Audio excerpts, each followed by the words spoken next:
A white moon covered in snow and ice. A monochrome landscape. The dark trunks of trees standing in contrast to the eye-piercing brightness of the snow under the cold rays of the sun. Then, suddenly, a sound. A wheezing sound, rising and falling, and a shape flickered into view. The sound of materialization stopped, and all was quiet again, save for the soft rustle of snow dropping from overloaded branches. The TARDIS door opened, and the Doctor stepped out. Wow! Are you ready? Yes, said Yaz, joining her friend.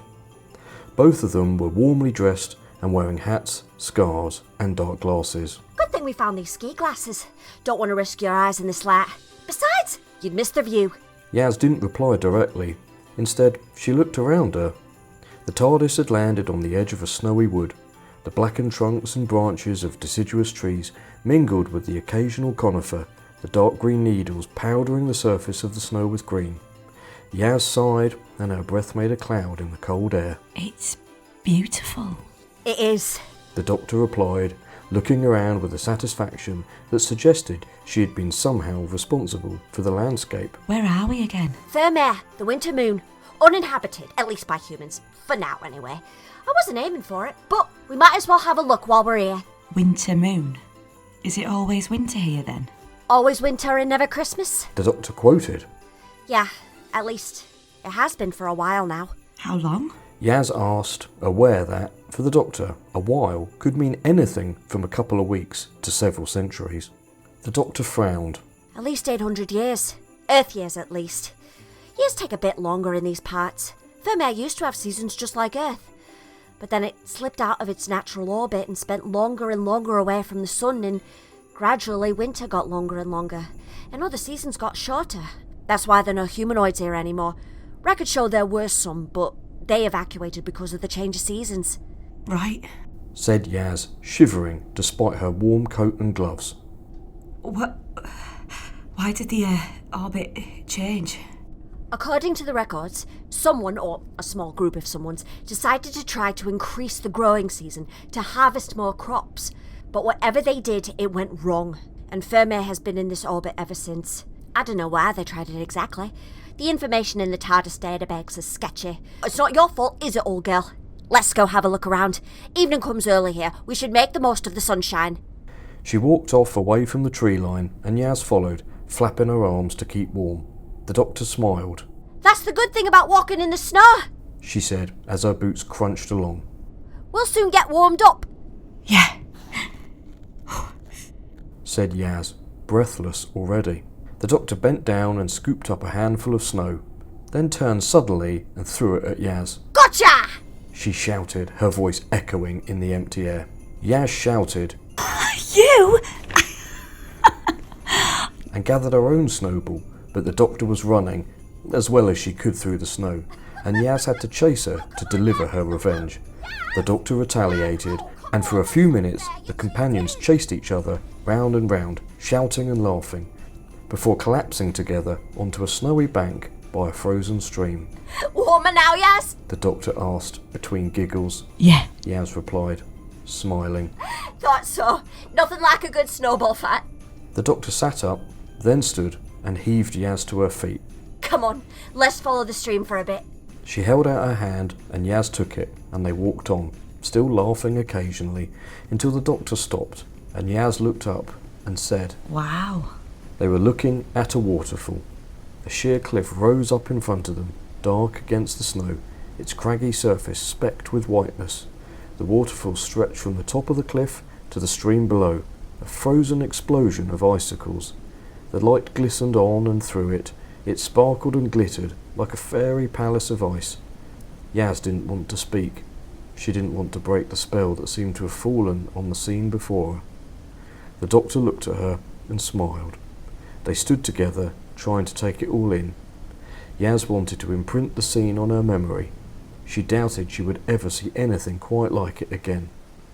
The silence only added to the eerie beauty. No birds were singing. There was no sound of animals or of other people. The only sound was the Doctor and Yaz breathing clouds of vapour into the cold, still air. It's beautiful. Yaz said, at last, which felt like an inadequate response. It is. The doctor said softly. They stood for a few more moments, then Yaz began to be aware of how cold her feet were getting. She stamped them and said, Should we get going? We probably should. It'll be dark before long. We don't want to lose our way home.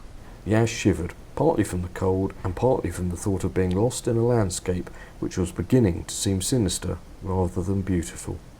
She turned away from the waterfall and walked beside the doctor, back along the stream and towards the woods and the TARDIS.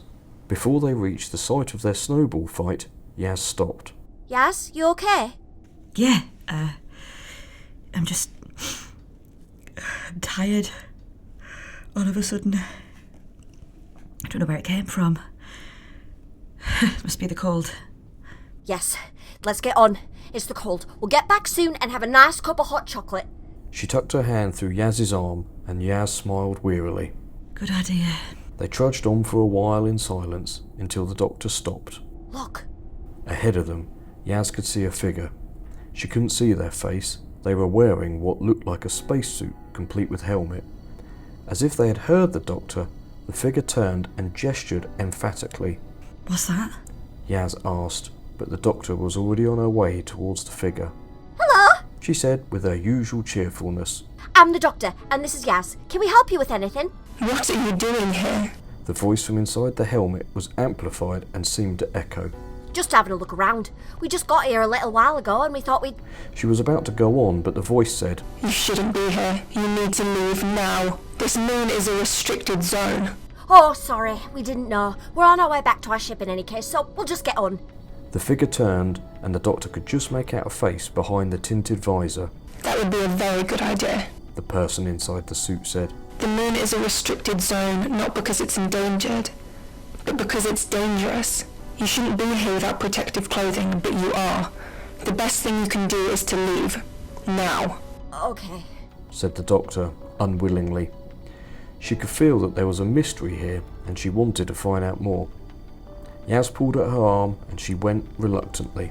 They had only gone a few steps when their unknown acquaintance called out, Stop! Yaz and the doctor stopped and turned back. The person in the suit was running towards them. Where is your ship? Back at the woods? Over... Oh... Yaz looked in the direction of the wood and gasped. The trees had disappeared. A heavy cloud had descended, blotting out the view. She felt a sudden chill as the wind began to whistle around them, catching at her scarf. That's a blizzard. You'll never get through it. It's coming this way and it's getting worse. I've been tracking it. By the time it reaches us, it'll be at storm force. If your ship is on the other side of that, They paused, then turned abruptly and said, Come with me. When the TARDIS crew hesitated, the stranger turned back. Come on. Come with me now or take your chances in that. They flung out their arm and Yaz could see how close the clouds were. The wind was howling now, stinging her eyes, even with the glasses, and she could see the flakes spinning and dancing towards them. Yes! Thanks! We'll come with you! The stranger said nothing more, but turned again and led the way at a brisk pace. The doctor and Yaz followed, trying to keep pace, clinging to each other as the storm reached them and the wind buffeted them, pushing them back one moment, driving them forward the next. The snowflakes whirled in, shrinking the landscape, making it impossible to see more than a few feet ahead. Yaz felt herself becoming more and more dizzy and disorientated. She was glad when the stranger stopped and shouted, In here, come on. Yaz couldn't see the building at first. It was low and covered in snow, but she could just make out a glow from a shuttered window, and she saw the stranger pushing open a door and beckoning them. Come on! Almost there! Yaz set her teeth and forced her tired feet forwards. The next moment she was inside and felt herself falling forwards. A pair of hands caught her and pushed her back into a chair. Got you again! Where are we? You're in the temporary base of the Frimaire survey team. They had removed their helmet, and Yaz and the doctor could hear their voice more clearly. The stranger was a woman. She was tall and appeared to be slim, as far as Yaz could tell. The skin of her face was blue-green, and her hair, which sprang out as she removed the cap she'd been wearing under the helmet, was wavy and an iridescent magenta colour. My name is Lux, survey leader. And if either of you has any sense, you'll do exactly what I say. Stay there. She left the room and the Doctor and Yaz stayed where they were, partly from surprise at being ordered about. The room was small, with a low ceiling and dark-coloured walls and floor. Yaz wondered if it was an entrance hall.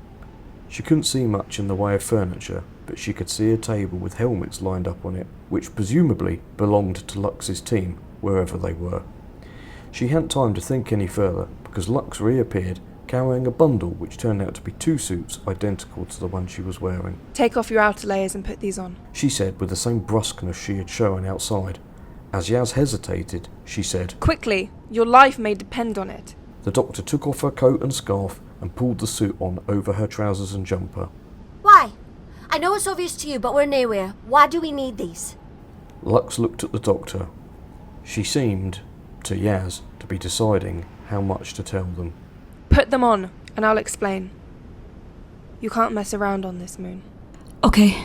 Said Yaz, fastening the suit, which was made from an unfamiliar fabric. It felt soft inside, like brushed cotton.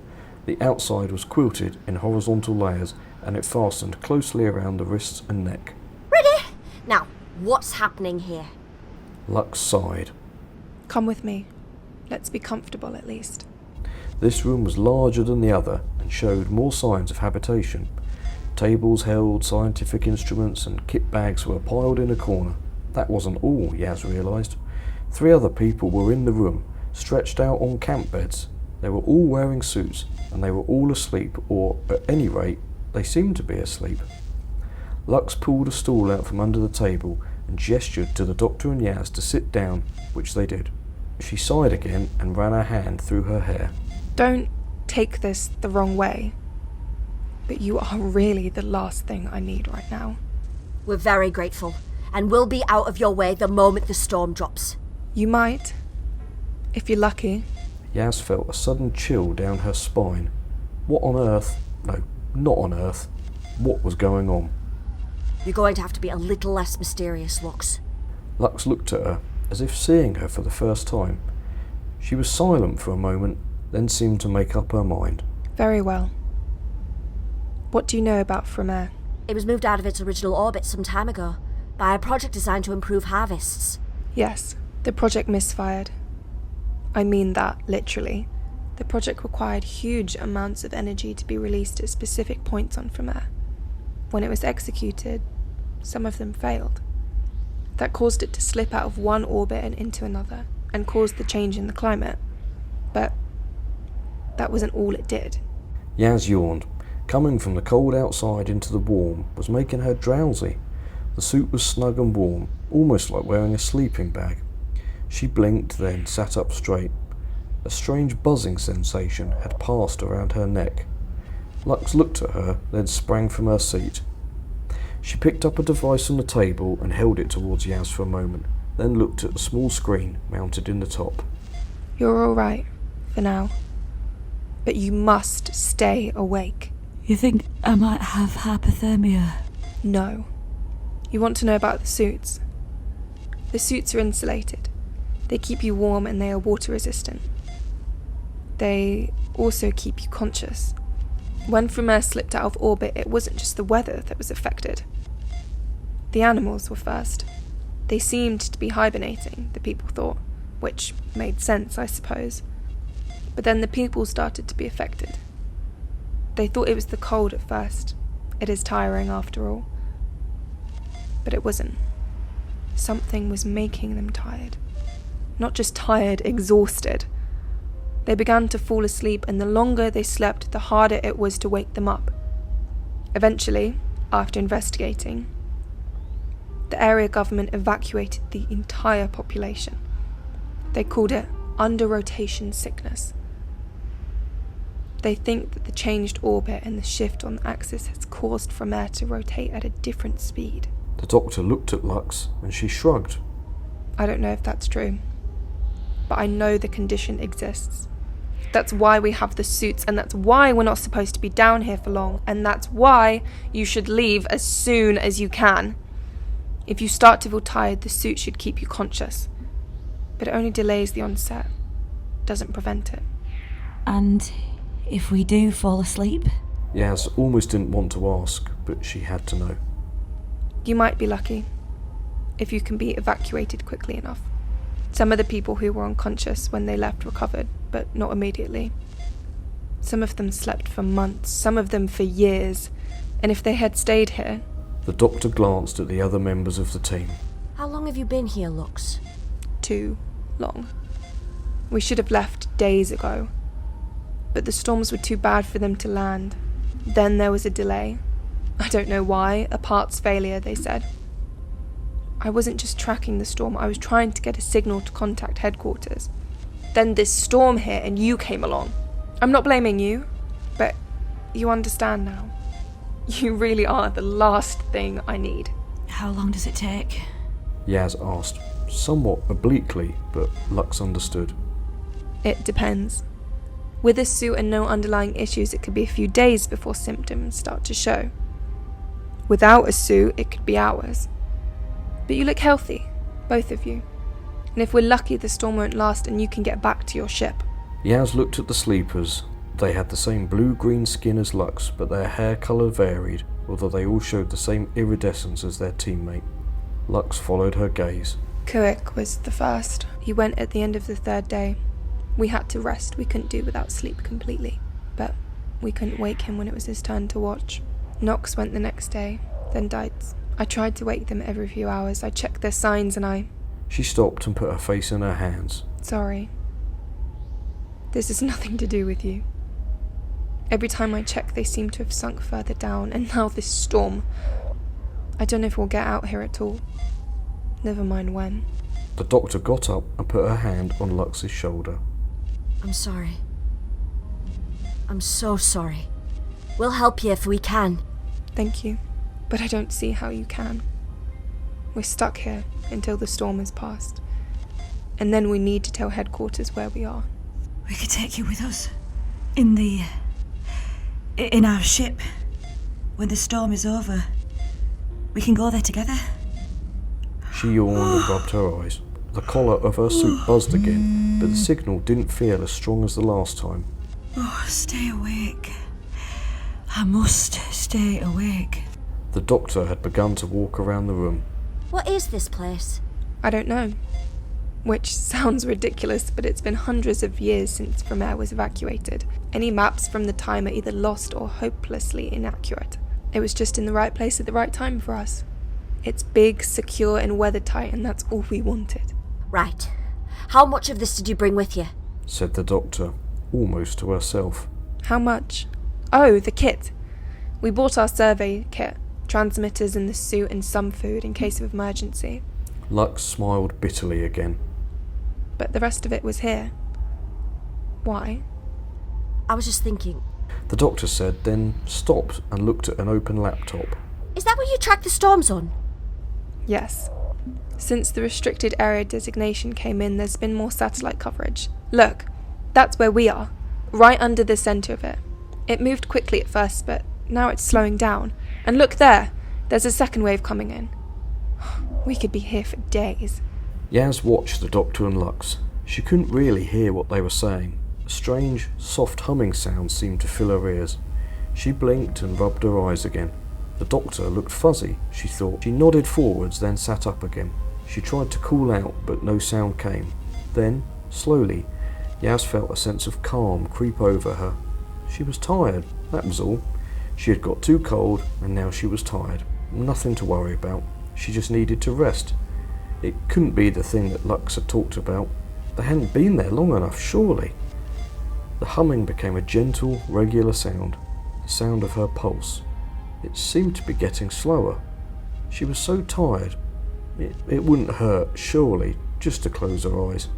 She breathed in, deeply, and out again. The suit collar buzzed and so did the wrists, but she hardly felt it. She glanced over at Kuik, Nox, and Dites. They were fuzzy too now. They looked comfortable lying down like that. The suit buzzed again, but this time Yaz didn't feel it at all. She saw the doctor and Lux looking at her. The doctor said something, but Yaz couldn't hear what it was. The pulsing in her ears had got too loud. She tried to speak, but she was too tired to open her mouth. If only she could lie down just for a while. That would be so nice. She was so warm and so tired. Yaz fell forwards off the stool and into the doctor's arms. Yaz? The doctor caught her friend and shook her. Yaz, wake up! Yaz's eyelids flickered, then closed again. The doctor tried again. Yaz? She's already under. Lux said wearily. She held a device next to Yaz's neck, then looked at the screen. You won't be able to wake her until you can get her off this moon. Look. She held the device out to the doctor. That's the previous reading, and that's now. Her pulse rate has dropped and her breathing has gone 3 points down already. Her body temperature will be regulated. The suit will see to that. There's no risk of hypothermia. But she won't wake up. Lux spoke with a finality that annoyed the doctor. There must be something. The doctor said, laying Yaz gently on the ground, then standing up. You've got the suits. There must be something else. Surely you don't leave people. Ideally, we wouldn't be in this position. Lux began, but the doctor was rummaging among the equipment on the tables. Hey! Leave that alone. That's nothing to do with you. The doctor turned, slowly. She had a box in her hand. The box was transparent and full of empty syringes. There was something, wasn't there? What was it? A stimulant? I don't know what you mean. Yes, you do. The doctor said, quietly. I'm not judging you, Lux. Someone had to stay awake, didn't they? You had these. Quite a lot of them by the looks of it. An extra boost? For emergencies? Or to bring someone back before they got too far down? But when the others started to go under, you decided to keep them for yourself, didn't you? Rather than trying to bring your teammates around. That's it, isn't it? Lux hesitated, then collapsed onto a stool. Yes, you're right. There was something. I had to decide. Were we going to share or was I going to stay awake? So I chose. I chose not to try and wake them up. I didn't know how long it would be before we were relieved. I had to. She spoke the last words angrily and looked at the doctor. It wasn't really a choice. You see that, don't you? I do. How much is left? The doctor replied, and Lux seemed to calm down. None. I took the last dose this morning before I went out. Lux replied, looking her straight in the eye. I see. The doctor looked past Lux to the pile of kit bags. She could just see a rectangular shape poking out of the top of the bag. She sighed and went back over to Yaz. The doctor crouched down by Yaz and put the back of her hand on her forehead. She's a bit warm. That will settle down. Lux said without looking at her. It's the reaction to coming in here from outside. Is it? The doctor said, then, apparently changing the subject. These suits are brilliant. I've never seen anything like them before. Is the insulation just from the fabric, or is there some kind of heat control? There's built-in heating. The control panel's on the right sleeve, you... She stopped, suddenly aware of what she had just said. Yes. You didn't tell us that, did you? You didn't need to know. Lux was defensive again. The doctor undid the flap on Yaz's right sleeve and looked at the panel inside. She pressed a button and a beep came from the panel. She's a bit warm. The doctor opened the panel on her own sleeve. Lux looked at her like a cornered animal. She seemed to shrink in on herself. And so am I. I wonder how that happened. Can you tell me, Lex? How did both these suits come to have their temperature set so high? The doctor held Lux's gaze, calmly, and Lux looked away. You wanted us to fall asleep, didn't you? So you made sure we were warm. Why did you come here? Why? It was bad enough without you, but I had enough food and enough... You've had enough drugs. The doctor said. It wasn't a question. You've had enough food and drugs to last till you were rescued, so you thought you'd send us to sleep. We'd be less of a bother that way, wouldn't we? And what were you going to do when you were rescued? Leave us here? I don't know. Lux rounded on the doctor, eyes blazing. I just know that I don't need 2 mouths to feed. She's asleep. She pointed to Yaz. They are asleep. Our mission has failed. I don't need you complicating things any further. So why don't you just go to sleep? Why? Maybe because my metabolism is different to yours, and different to Yaz's. She was trying hard not to lose her temper. She was worried about Yaz, but she knew that, under her anger, Lux was afraid. Now, you're going to sit there, and I'm going to get you some food, and you're going to tell me what this is all about. Or? Asked Lux petulantly.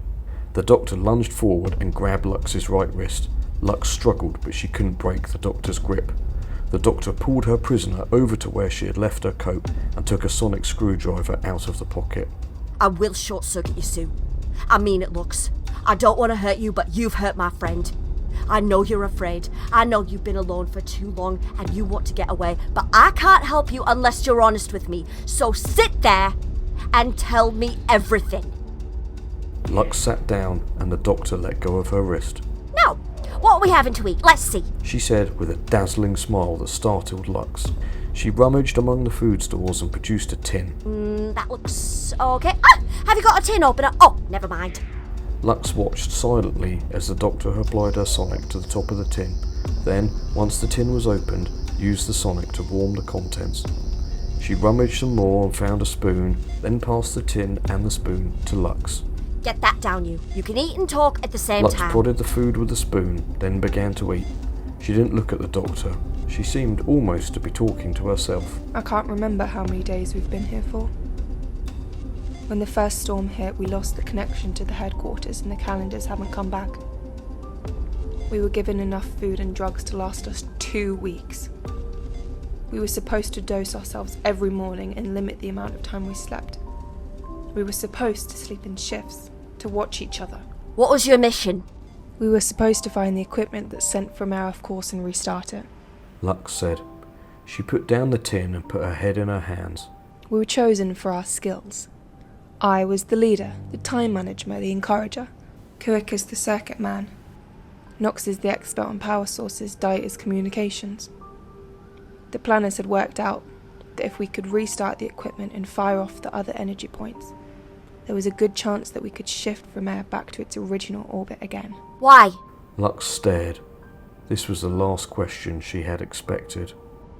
Because if we don't, Frimaire is forecast to leave the system. And did you find the equipment? The Doctor asked, although she already knew the answer. Yes, it's here, in this building. That's why we're here. So what went wrong? Lux looked at her sleeping colleagues. Kuik was the first. He hates needles. I offered to inject it for him, but he said he would do it himself, but not with us watching. We were going to take our doses at the same time every day, together.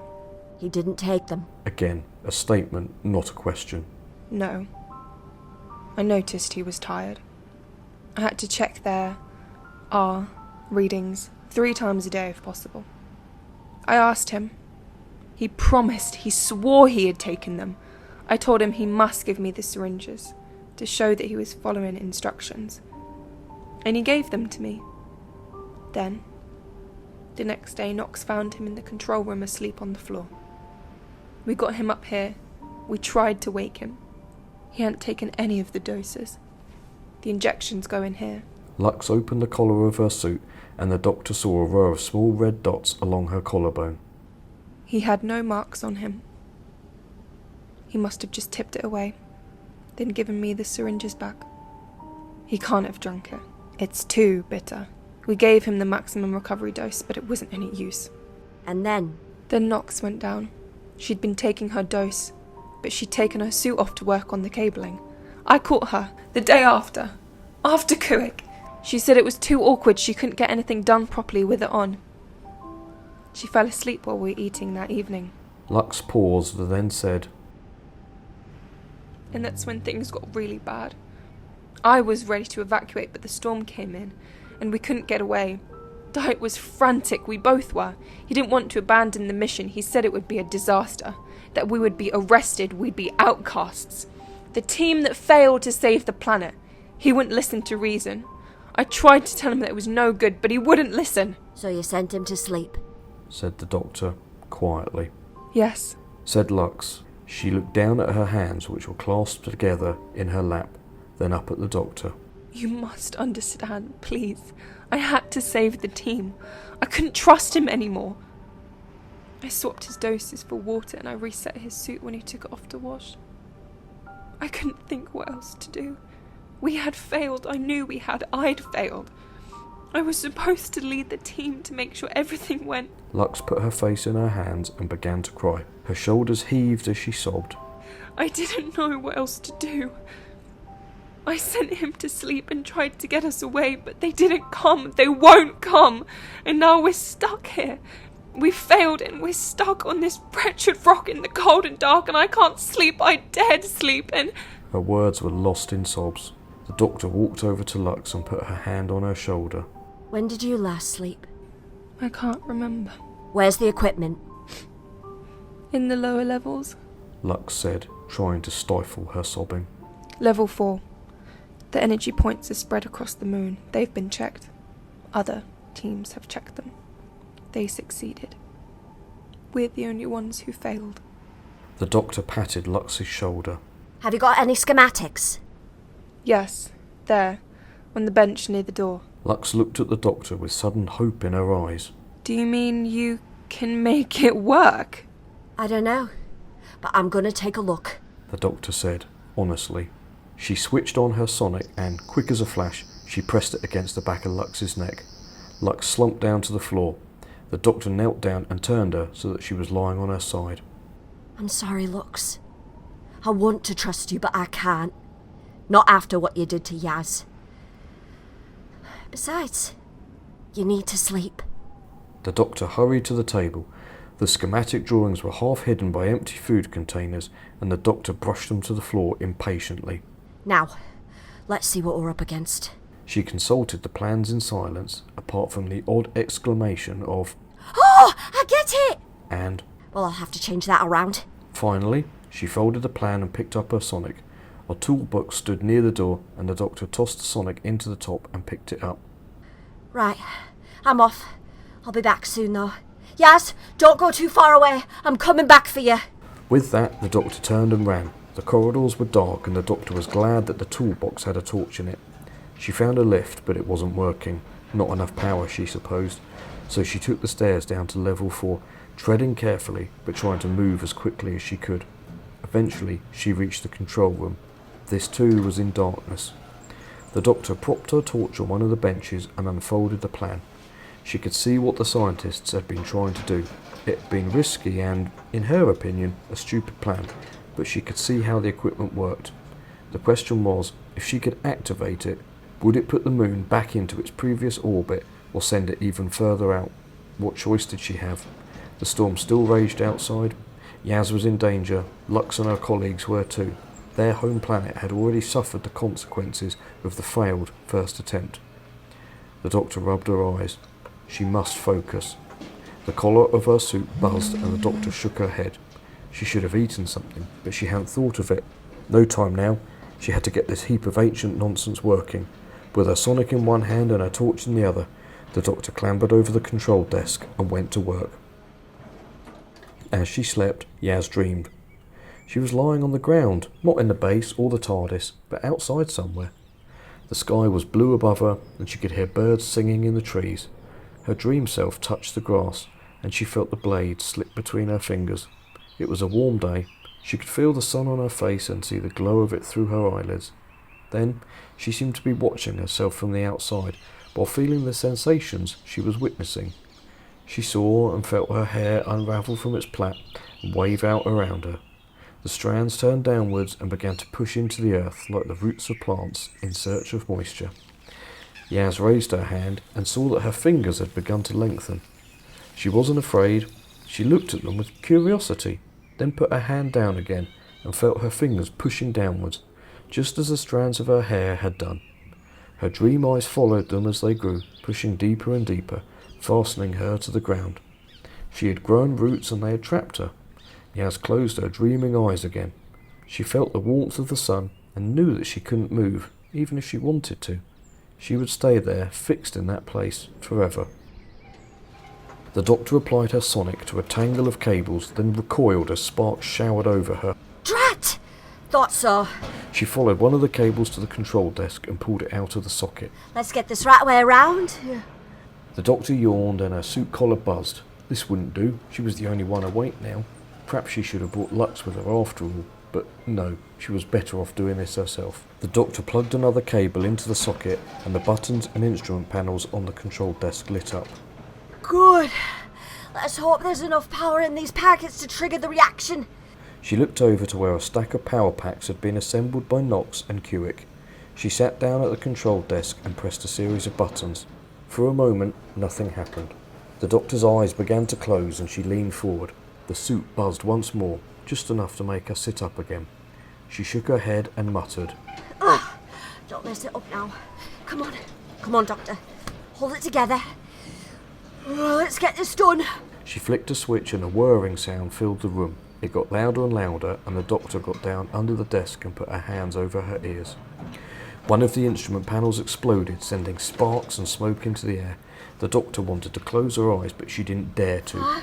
Instead, she whispered a countdown as the noise got louder, and the power packs began to glow. Before she reached one, there was a flash of light and a sound like distant thunder. The doctor waited for a moment and then crawled out from under the desk. She looked at the remaining screens on the instrument panels. Had it worked? Was it too early to tell? She yawned again, and as she covered her mouth, she felt the suit buzz at her wrists and neck.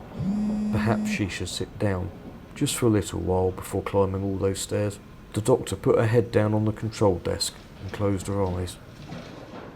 The thundering sound had reached Yaz, even in her dreams. She opened her sleeping eyes and saw that the imagined sky was dark above her. Suddenly, she was afraid. She tried to sit up, but her hair and her hands were still rooted in the ground. The sound came again, and Yaz closed her eyes and tried to turn her head as drops of rain began to fall on her. She tried to move her arms, first one, then the other, but the roots held firm. The rain got heavier, great soaking drops that stung when they struck her. The dream Yaz cried out and tried to turn her face away. She pulled her arms upward with all her strength and screamed. At that moment, the roots snapped. Her arms were free, and she raised them and put her hands over her face. Her hair returned to its usual length and wound itself back into the plait. Dream Yaz rolled onto her side and curled up. Suddenly, the rain stopped. The air seemed to change, and the sound of the thunder faded. Yaz opened her eyes. She was awake. She sat up slowly and put her hands to her temples. Her mind was still full of the nightmare she had just escaped from. Yaz looked around. She could see Kewick, Knox and Dine, still asleep. Then she saw Lux, lying where the doctor had left her. Yaz crawled over to one of the stools and pulled herself onto it. Where was the doctor? What had happened to Lux? Yaz tried to call out, but her voice cracked. She tottered over to the food stores and found a bottle of what seemed to be water. After a cautious sip, she tried again. No answer came. Yaz leaned against the edge of the table, trying to think. She couldn't remember much from earlier on. She had been so sleepy. Where might the doctor have gone? Outside? The rattle of wind in the shutters disproved that theory. In the building, then. But where? Yaz turned and found herself looking at a sheet of thin paper with the layout of a building drawn on it. A blueprint? No, a floor plan. For this building? It must be. Yaz traced the lines with her finger, looking at the levels. She had no idea that the building was so large. What was this? The fourth level was marked with a cluster of words and symbols. Yaz couldn't understand the words, but one of the symbols was unmistakable, a lightning bolt for electricity. There was a lot going on that level. If the plan was anything to go by, and if electricity was involved, it was a fair bet that the doctor would be there. Yaz looked at the plan again, then left the room as quickly as her cramped limbs would let her. The doctor opened her eyes. She was lying on the grass under a blue sky. How had she got here? Did it matter? The sun was warm and the grass around her was green. A sudden noise made her turn her head. A voice calling her. A familiar voice. Doctor! Wake up! The doctor opened her eyes and sat up. Yaz! Yes, Thank you. How did you know I was here? I didn't. Yaz admitted, smiling. But I found a plan and it had loads of symbols on it. And warnings about electricity and I thought that was a pretty safe bet. The doctor smiled in return. You were right. What is this place? It's the control room. This is where they tried to move Frimaire first time round. Lux and the others were here trying to move it back again. But they didn't. No, they didn't. But I think... You did? Is that why I woke up? Maybe. I'd have to check the instruments upstairs. These ones aren't good for much of anything anymore now. She helped the doctor up and the two friends supported each other back to ground level. When they reached the room where Lux had made her headquarters, the doctor consulted one of the screens. She tapped at the keyboard, frowning, and then said, Yes! You did it? Yes, the moon is moving. I mean, it always was, but it's shifted again. It's back on its original axis. Why didn't we feel it? I mean, if the world shifted on its axis, I'm sure we'd notice. I'm glad we didn't. There might have been an earthquake, or it might have stopped completely and we'd be floating off into space. Well, thanks. That makes me feel a lot better. I think the storm is stopping. Yes. We'll have to take care in the snow, but it looks like we've only got a couple of hours to it. She bustled over to the food stores. Let's see if we can get a snack. What about Lux and the others? Yaz asked. She was still shaken after her ordeal, and she didn't think they should abandon their new acquaintance. I hope they'll be okay once they get off this moon. The doctor said, turning round with a packet of what looked like yellow biscuits in one hand. They've been under for longer though, so it might take them a while to recover. And Lux? She was still awake when I... Yes, that's a different story. Yaz looked at her, but she didn't explain. Instead, she knelt down by Lux and put her sonic on her neck, just inside the collar of her suit. The sonic whirred and Lux blinked, then opened her eyes. Hello! You're back again! The storm's nearly over and we'll be on our way soon, but it seemed rude to leave without saying goodbye. Lux tried to sit up and the doctor put her arm around her and said, Slowly does it, that's it. I remember you were next to me. Then I felt something on my neck. Then I don't remember anything after that. Oh, I just helped you have a bit of rest. No, I'm done. But did you? What happened to the... Lux struggled to her feet and tottered over to the table. She looked at the screens in silence, then gave a gasp that was nearly a sob. You did it! Doctor, you did it! Looks like it, but you'll need to keep an eye on it. Sorry, that's a daft thing to say. It's a moon, you're not exactly going to miss it, are you? Lux didn't understand, but she didn't care. She turned back to the screens and whispered, It's done. We failed, but you didn't. I couldn't have done it without your team. They did all the hard work. I just pressed a few buttons. Now, She put her hand on Lux's shoulder. the storm is easing up, and Yaz and I are going to be on our way soon. Why don't you start calling your headquarters again and tell them the good news? It'll show up on their satellites, won't it? You want to tell them all about it and get your rides home sorted out.